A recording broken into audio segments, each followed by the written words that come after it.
салом довталабони азиз, мавзӯи навбатии мо аст аз фанни биология.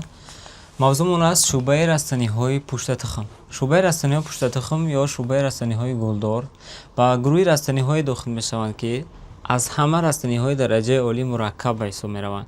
хоб мо гуфта будем, ки растаниҳои дараҷаи олӣ ба ду гурӯҳ ҷудо мешаванд: растаниҳои дараҷаи олии спорадор ва растаниҳои дараҷаи олии тухмдор. гурӯҳи растаниҳои дараҷаи олии спорадорро тамом кардем ва гурӯҳи растаниҳои дараҷаи олии тухмдорро омӯхта истодем, ки яке аз шӯъбаи онҳоро мо дар дарси гузашта гуфта будем, шӯъбаи лӯчтухмон. ва дуюм шӯъба аз растаниҳои дараҷаи олии тухмдор, ин шӯъбаи пуштатухмон ё растаниҳои гулдор аст. хоб шӯъбаи пуштатухмон ё растаниҳои гулдор ба хотир меноманд, ки дар давоми ҳаёташон як бор гул мекунанд, ақаллан як маротиба гул мекунанд. Ба хотир растаниҳои гулдор меноманд. Растаниҳои пуштатухм ба хотир меноманд, ки дар ё тухм дар дохили мева ҷой доштааст. хоб чӣ хел мебинем дар ҳамин расм. дар расм нигоҳ мекунем, ин аз растаниҳои гулдор меваи онро тасвир карда шудааст. хоб дар дохили ҳамин мева аст тухм ва тухм бо мевапарда пӯшонда шудааст. Ба он хотир мегӯянд растаниҳои пуштатухм. хоб растаниҳои пуштатухм сохтори мураккаб доранд ва аз растаниҳое, ки мо пештар дар бораи онҳо маълумот дода будем, бо якчанд аломатҳо фарқ мекунанд. Якчанд аломатҳои мураккабанд. хоб якум, аввалин бор дар онҳо гул пайдо шудааст. растаниҳои гулдор ба ҳамин хотир мегӯянд, ки аввалин маротиба дар ё чӣ пайдо шудааст? Гул пайдо шудааст. хоб аз ин растаниҳои гулдор ё пуштатухм гуфтем, аз рӯи пайдоиши гул дар ёро мегӯянд растаниҳои гулдор. хоб дуюм хусусиятшон дар пайдоиши гул дар инҷо тасвир шуд. аз гул, аз ғураки гул ҳосил мешавад мева. ба он хотир дар дохили мева ҷойгушта аст тухм, ба хотир мегӯянд чи растаниҳои пуштатухм. растаниҳои гулдор ба хотир мегӯянд, ки гул доранд. растаниҳои пуштатухм ба хотир мегӯянд, ки мева доранд, яъне тухмашон бо мевапарда пӯшонда шудааст. хоб дуюм хусусият, дар онҳо тухмдон пайдо шудааст. тухмдон, ин ҳамин қисмате, ки дар гул ҷойгуштааст дар марказаш, ин тухмдон аст. тухмдон се қисмат дорад: гардгирак, сунча ва ғурак. хоб ва дар вақти гардолича ва бордошави дучанда аз ҳисоби ҳамин ғураки тухмдон ҳосил мешавад мева. хоб ва тухмдонҳо дар растаниҳои пуштатухм ду намуд мешаванд: тухмдони апокарпӣ ва синкарпӣ. хоб тухмдони апокарпӣ тухмдоне ҳаст, ки мевабаргаҳои онҳо озод ҷойгушт. ҳамин ҳар як тухмдон аз мевабарга сохта мешавад. агар мевабаргҳо аз ҳамдигар ҷудо ҷойгир бошанд, озод бошад, ин тухмдонро мегӯянд тухмдони апокарпӣ. агар мевабаргҳо ба ҳамдигар пайваст бошанд, тухмдони синкарпӣ мешавад. хоб дигар хусусият, тухммурғҷаи онҳо дар дохили ғураки тухмдон ҷой доштааст. дар лӯчтухмон тухммурғҷа дар дохили стробил буд, мегастробил дар дохили чалғузаи занона буд. дар инҷо бошад тухммурғҷа дар дохили ғураки тухмдон аст, ки барои муҳофизатшавии тухммурғҷа, яъне муҳофизати тухммурғҷа дар инҷо зиёдтар аст, чандкаратар муҳофизат мешавад. хоб дигараш, афзоиши пуштатухмон мураккаб буда бордошавии дучандор доранд. аввалин маротиба олим Навашин бордошавии дучандор дар растаниҳои гулдор муайян кардааст, ки фақат хоси растаниҳои пуштатухм ё гулдор аст, ки дар мавзӯъҳои пештара мо инро фаҳмонда будем. яъне бордошавии дучанда доштан яке аз аломатҳои мураккаби пуштатухмон ба ҳисоб меравад. дигар аломати мураккаб, панҷум, гардоличавии онҳо васеъ аст. яъне ба воситаи ҳашарот гардол мешаванд, ба воситаи шамол гардол мешаванд, ба воситаи масалан гирем парранда гардол мешаванд, ба воситаи одам гардол мешаванд, ё ба воситаи худ ба худ гардолшавиам доранд, автофилия. яъне гардолшавӣ, яъне филияи бисёр доранд, намудҳои гардолшавии гуногун доранд. агар ки дигар растаниҳои пештарро агар назар кунем, махсус бо як роҳ гардол мешаванд. масалан гирем лӯчтухмон танҳо тавассути шамол гардол мешаванд. ё омили бордоршавӣ дар растаниҳои спорадор об буд, яъне агар як омил набошад, онҳо аллакай инкишоф ёфта наметавонанд. лекин дар ё агар як омил набошад, омили дигар ҳаст, ки барои гардолшавӣ мусоидат мекунад. хоб формула ва диаграммаи гул. дар растаниҳои пуштатухм ё гулдор, чуноне ки мо гуфтем, гул пайдо шудааст ва мева пайдо шудааст ва бо баробари пайдошавии гул дар мавзӯи онҳо мо бояд формула ва диаграммаи гулро бидонем. хоб формула ва диаграммаи гул чист? формулаи гул ин вақте ки мо аъзоёни гулро, яъне узвҳои гулро, қисмҳои гулро, масалан тухмдон, гардбарг, унҷа косабарг аст, гулгоҳ аст, думча аст, яъне қисмҳои гул, аъзоёни гул, узвҳои гулро вақте ки мо бо ҳарфҳо ишора мекунем, ва шумораи онҳоро бо индексҳо мегузорем, аллакай мешавад формулаи гул. яъне формулаи гул қоидааши хеле буд аст: бо ҳарфҳо ва индексҳо ишора намудани узвҳои гул ва миқдори узвҳои гулро формулаи гул меноманд. диаграммаи гул чист? вақте ки мо ҳамон узвҳои гулро ба таври схемавӣ тасвир мекунем, ин диаграммаи гул мешавад. хоб дар формула ва диаграмм мегӯн мо якчанд ишораҳо дорем, яъне гуфтем ки дар формула гуфтем ҳарфҳоро истифода мебарем. Масалан вақте калимаи ҳарфи перо ишора мекунем, ин п номи аввали перигониум аст, яъне дар ишора кардани формулаи гул мо чиро истифода мебарем? Ҳарфҳои аввали номи ҳамун узви гула ё тоҷикиша ё ин ки лутиниша. خب در اینجا مثلا لاتینی نه پریگونیوم گلبند پی گرفتیم لاتینی. وقتی که من در فرمول گل خواستم که گلبند نویسونم گلبند نمی‌نویسونم یا پریگونیوم نویسونم پروستا پی میمونم این اشاره میکند پریگونیوم رو. انا وقتی که ما دیدیم کوسابرگ یا پروستا حرف ک می‌نویسیم حرف ک یا اینکه کالکس این نام لاتینیش است با مخاطر میشود چی کالکس کوسابرگ کالسی یا کالسی می‌نویسیم الیمنت کالسی یا اینکه الیمنت کالی این کا کالسی این کا. خب هرچند مقصد اشاره چی کوسابرگ.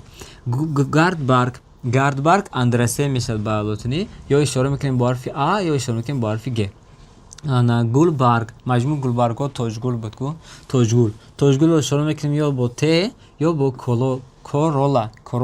کورولا اینکه با چه حرفی کوبالت. خب انا گنیتیم میوه برگ یعنی اشاره عضوی زنونه در گل گنیتیونو با گ اشاره میکنیم یا اینکه ام یعنی که اشاره است که از میوه برگ عبارت است.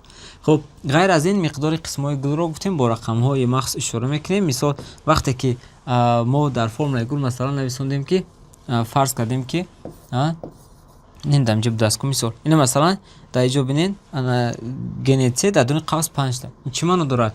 اعضایان گل به هم پیوست است. از همین فرمول گلی رستنی است که در گلی وای چند تا 5 تا تخمدان است. 5 تخمدان با هم دیگر 5 میوه برگ دارد. 5 میوه برگ با هم دیگر چسبیده است. اشاره مثلا قوس با هم دیگر چسبیده را نشون میدهد. پلیس معنی دارد که اعضایان گل در یکچند قطار جای گیرند. در فرمولی که در این زیر آورده شده است یگان اعضایان در دو قطار جای گرفته نیستند برای که در بین آنها یگان تا پلیس نیست. مثال نه اگر کالکس باشد کوسابرگ اینا دو پلیس دو باشه اگر значит 4 تا کوسابرگ در دو قطار جای گرفته. خب درشی اگر اشاره این اشاره را اگر دیدین در فرمول گل اشاره اعضای گل ای 12 تا زیاد باشه اگر اشاره به آخر این اشاره بسکنش نیست به آخر رو میگذاریم. اگر که اشاره او رو دیدین این اعضایان گل وجود ندارد. مثلا گریم در فرمول گل رستنی های یک پله بسیار وقت میبینیم که او نوشته شده است او 3 پلیس 3 چی معنی دارد؟ گل پوشش عادیه همی یک عضو ندارد 3 پلیس 6 دانه در دو قطار جای گذاشته است لیکن مثلا کوسابرگ ندارد یا اینکه گلبرگ ندارد هر دو یک چیه به خاطر او شروع میشه عادی گل پوشش عادی. خب اگر علامتی زیوازشکا رو دادیم گل‌های درست اکتینومورفی فرم گلی که در زیر آورده شده است زیوازشکا داره значит این فرم گلی چی بوده است درست بوده است. اگر که تیرچه طرفی بالا دیدیم این فرم گلی نادرست است یعنی که زیگومورفی. مثال شخصی نویسیم значит در مثال که در پایین آورده است کالسی کالکس یعنی که کوسابرگ چند تا 5 تا در قطار جای گذاشته است و هم دیگر آزاد. توجگل باشد 5 تا هم در قطار از هم دیگر آزاد. اندرسه 5 تا در قطار از هم دیگر آزاد. گنیته 5 تا به هم دیگر چسبیده ولی که در قطار یکم تعداد پلیس نیست کو. خب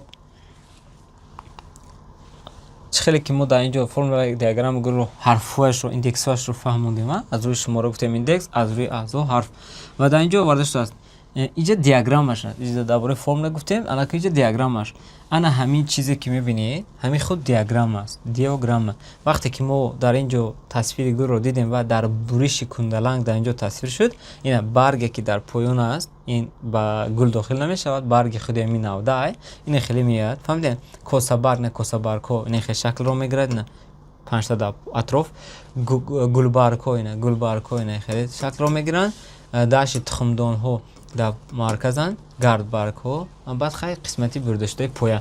لیکن یک چیز رو اهمیت این که از بیرون از کوسابرگ میریم چخیلی که در عضوهای گل اول کوسابرگن بعد گلبرگن بعد گاردبرگن بعد تخمدانن نمیم خیلی این همین کوسابرگ اوزی این گلبرگ اوزی این گاردبرگ این تخمدانه یعنی که پای در پای درون رفته қисмати дигари мавзӯи мо дар бораи таснифоти шӯъбаи растаниҳои пуштатухм ё гулдор. Шӯъбаи растаниҳои гулдор ё пуштатухм ба ду синф ҷудо мешаванд. Синфи растаниҳои дупалла ва синфи растаниҳои якпалла. Хоб дар ин мавзӯъ дар бораи мавзӯи тухм шумо маълумот гирифта будем ва мебинем ки ҳамин ду синфи растаниҳо аз ҳамдигар чӣ фарқият ва чӣ монандӣ доранд. Хоб нигоҳ кардем синфи растаниҳои дупалла ва синфи растаниҳои якпалла. хоб дар инҷо синфи растаниҳои дупалла, синфи растаниҳои якпалла ва аломатҳое ки аз ҳамдигар онҳо фарқ доранд инҷо меем. Хоб якум аз рӯи сохти тухм. Дар растаниҳои дупалла хоб дида мешавад дар сохтори тухмашон пӯст ва худи ҷанин эндосперм надоранд. Дар растаниҳои якпалла бошад дар сохтори тухмашон ҳаст пӯст, эндосперм ба ҷанин. Яъне тухми растаниҳои дупалла чанд қисмат дошта? Ду қисмат, пӯст ва ҷанин. Растаниҳои якпалла чӣ? Пӯст, эндосперм ва ҷанин. Яъне ин фарқият шуда лака, фарқият. Яъне дар растаниҳои якпалла эндосперм дида намешавад, дар растаниҳои дупалла эндосперм дида мешавад. Вазифаи эндоспермро дар растаниҳои дупалла чӣ иҷро мекунад? Тухмпаллаҳои ҷанин. Вазифааш захираи моддаи ғизоӣ буд. Анакун мегзарем ба ҷанин. Ҷанини растаниҳои дупалла якпалла чӣ фарқ дорад? Нигоҳ кунед. Ҷанини растаниҳои дупалла ду тухмпалла дорад, ду тухмпалла. Баъд дорад муғҷача, пояча, решача. Ин ҳамаш ҷанин шуд. Лекин дар растаниҳои якпалла решача, пояча, муғҷача ва як тухмпалла. Оз фарқият чӣ будааст? Дар тухмпалла дар растаниҳои дупалла ду тухмпалла дида мешавад, дар растаниҳои якпалла як тухмпалла дида мешавад. Ин фарқияти дигар айрӯи ҷанин.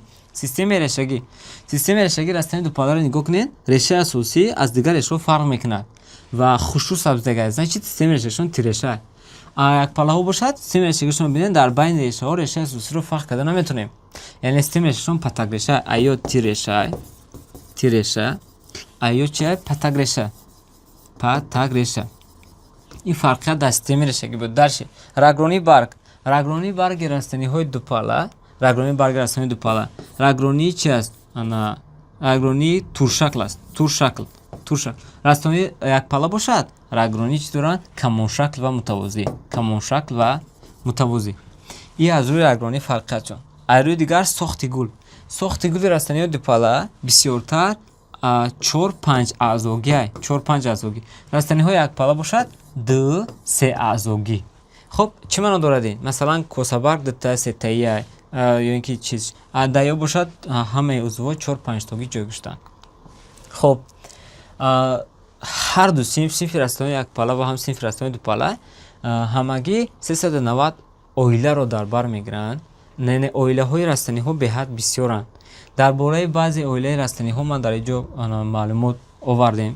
Хоб якчанд оила аз растаниҳои дупалла: оилаи чиноракҳо ё чакамуғиҳо, оилаи кӯкноргулҳо, оилаи тутҳо, оилаи тугмачагулҳо, оилаи обнусиҳо. Тугмачагулҳо номи дигараш оилаи хайригулҳо будааст. Чӣ хеле ки дар ҳамин схема мебинед номи оилаан, масалан чиноракҳо, чакамуғиҳо яке аз оилаҳои растаниҳои дупаллаанд, синфи растаниҳои дупаллаанд ва чӣ намоянд доранд? Чинорак ё чакамуғ, шақоиқ ё бодгул. Баъд намудҳои бодгул, адонис, адрасмон. Шакли тӯдагулиш чӣ гуна аст? Хоб ва шакли меваш чӣ гуна аст? Шакли тӯдагулиш тоқагул буда, тӯдагул надоштай ва шакли меваш бошад ғуҷумева ё хӯза будай. Нигоҳ кунед, ҳар як оила чӣ хеле ки дар инҷо номи оила, намоянда, тӯдагул ва шакли мева оварда шуд ва инҷо 5 оила оварда шуд ва баъзе оилаҳо бо формулаи гул аст. Формулаи гул дар ҳамон агар дошта бошанд, формулаи гул дар ҳамон оила оварда шудааст. Ва ҳамин гуна маълумот дар бораи ҳамаи оилаҳое ки барои мо лозим аст бояд бидонем. Дар ҳамин гуна маълумотро дар бораи ҳамаи оилаҳо мо дар описанияи ҳамин видео мегзорем. Описанияи ҳамин видеода мо дар шакли файл махсус мегзорем. Шумо бинед, ҳатман дар бораи ҳамаи оилаҳо маълумот бигиред. Хоб дар инҷо дар охир якчанд расми аз оилаҳое ки дар пештар мо дар бораи онҳо овардем, дар инҷо расмошо овардем. Ина кӯкнори худрӯй ба оилаи кӯкноргулҳо дохил мешавад, кӯкнори хошхош, чинорак, адонис, бодгули сафед ва чи испарак ё исфарак. Ин буд маълумоти мухтасар дар бораи шӯъбаи растаниҳои пуштатухм ё гулдор. Ташаккур ба диққататон.